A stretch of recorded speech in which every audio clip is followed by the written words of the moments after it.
বুদ্ধ পূর্ণিমা উপলক্ষে আমি আরজে মধুরা নিয়ে এসেছি আপনাদের জন্য এক বিশেষ নিবেদন। গৌতম বুদ্ধ বা বুদ্ধদেব, এই নামটি শুনলেই কিন্তু এক শান্তির অনুভব হয়। বুদ্ধদেবের জীবনে এমন 3 জন নারীরা ছিলেন যাদের অবদান তার জীবনে অপরিসীম। আসুন জেনে নিই তাদের কথা। প্রথমে যার কথা বলছি, গৌতম বুদ্ধের জন্মদাত্রী মা মায়া।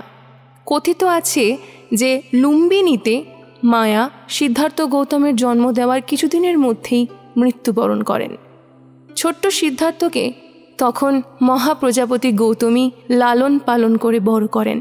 সম্পর্কে তিনি তার মাসি এবং বিমাতা।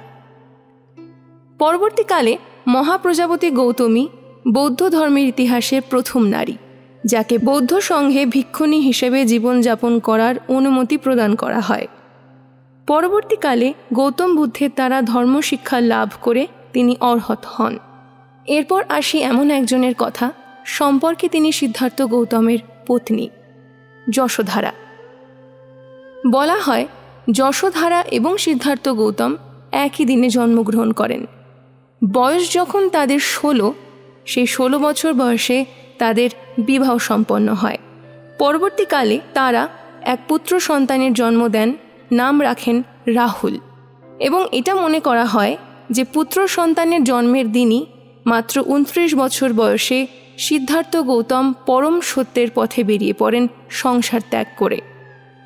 স্বামীর এই সংসার ত্যাগের ঘটনা শুনে, এই ঘটনার মাহাত্ম্য বুঝে পত্নী যশোধারাও রাজবস্ত্র পরিত্যাগ করেন, অলংকার ত্যাগ করেন এবং এক সাধারণ হলুদ কাপড় পরতে শুরু করেন এবং একবেলা আহার করতে শুরু করেন।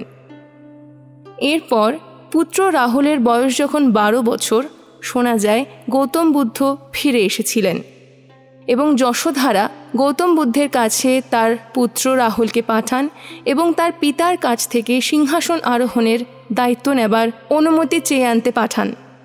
কিন্তু পুত্র রাহুলও পিতার মার্গ অনুসরণ করে। এই ছিল গৌতম বুদ্ধের জীবনের 3 নারীর ছোট্ট একটি গল্প।